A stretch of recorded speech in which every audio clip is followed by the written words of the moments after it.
Saya selalu bilang itu kita dipanggil untuk menjadi berkat.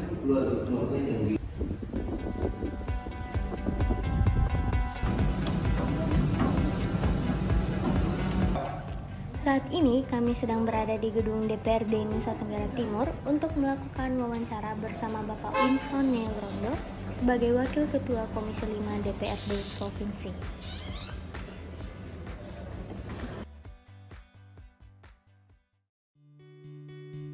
Winston Neil Rondo menjabat sebagai anggota DPRD NTT sejak September 2014 pada fraksi Demokrat.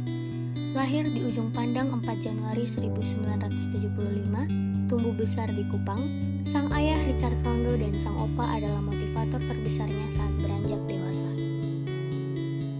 Winston Rondo sejatinya merupakan aktivis dan politisi. Visinya melayani, dan melayani. Baginya, melayani masyarakat adalah kebahagiaan tersendiri. Ia aktif di berbagai organisasi pemberdayaan masyarakat dan instansi, dan merupakan pendiri CIS Timor serta aktif sebagai Ketua BMPS NTT. Saya memang di politik saya fokus menjangkau orang muda. Dulu kampanye saya adalah orang muda genit atau orang muda pilih orang muda, pemuda genit pilih pemuda genit. Karena dulu saya ketua pemuda genit Sinode. Sehingga kampanye saya simpel saja. Teman-teman sudah kenal, teman-teman sudah rasakan kita pelayanan, kita program-program, orang pilih pula orang muda.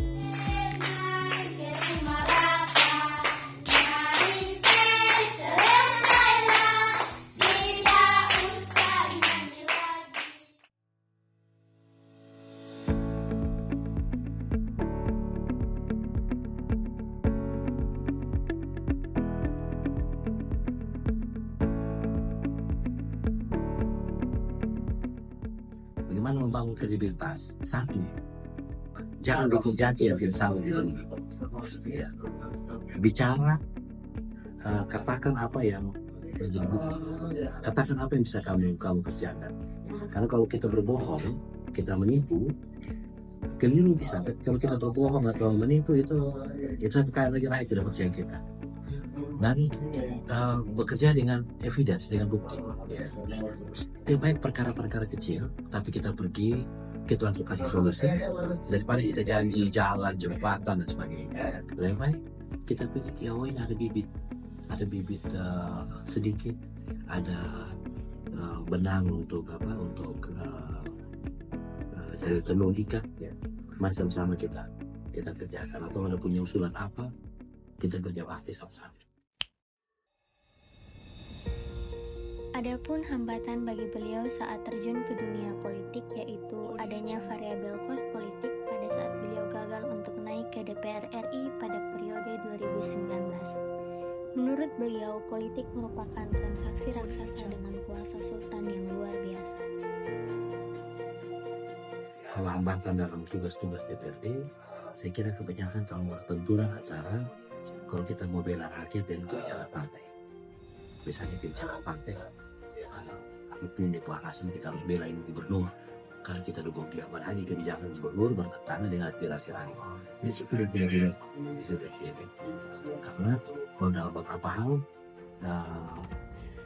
anggota DPR itu lebih takut yang paling pertama dia takut itu Tuan Allah, yang kedua ketua partai. Kenapa? Karena dia bisa di-PW. Itu yang kadang-kadang jadi di luar. Tapi sejauh ini di Demokrat, saya pun ketua ada di dalam, Pak Leo, kami tidak ada pertemuan. Apapun itu, atas nama bela rakyat, beliau akan memperjuangkannya, tetapi tetap memperhatikan etika komunikasi dan sopan santun dalam menjalankan tugasnya.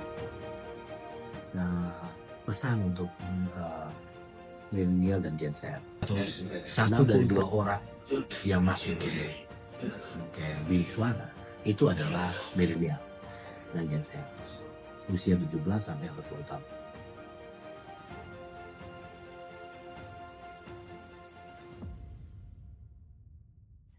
Baginya, orang muda merupakan penentu masa depan bangsa, maka orang muda harus diberdayakan terlebih dahulu, mulai dari pemenuhan hak pendidikan bagi semua anak di Nusa Tenggara Timur. Beliau juga aktif dalam melayani aspirasi masyarakat dan rajin dalam memberikan sosialisasi akan pentingnya pendidikan serta terjun langsung ke lokasi warga yang membutuhkan. Berbagai kegiatan dan organisasi beliau lakukan untuk mewadahi kreativitas anak muda dan orang-orang yang membutuhkan.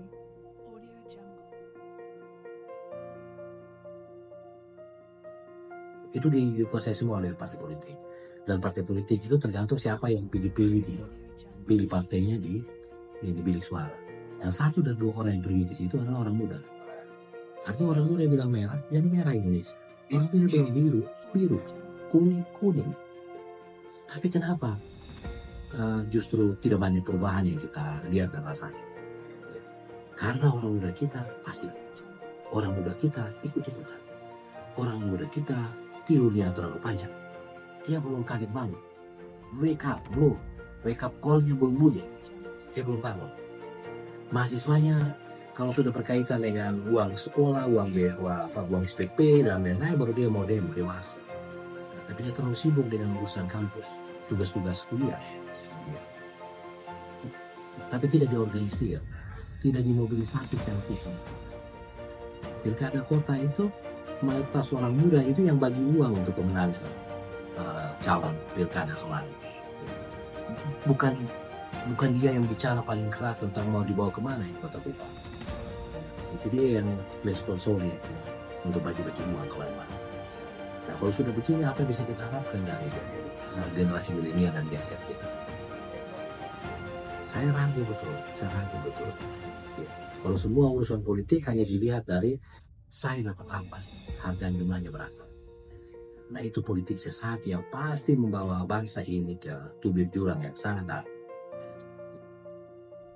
Beliau berharap ada konsolidasi pemberdayaan dan edukasi orang muda dan milenial sehingga mampu memahami tugas pokok dan fungsi hak-hak politik mereka dan mimpi yang besar untuk kemajuan Indonesia. Sudahlah, ini yang tua-tua ini potong 1 generasi sudah. Kita sudah bisa mulaikan. Tapi apakah sudah siap kita punya milenial dan Gen Z untuk menghadapi masa depan baru?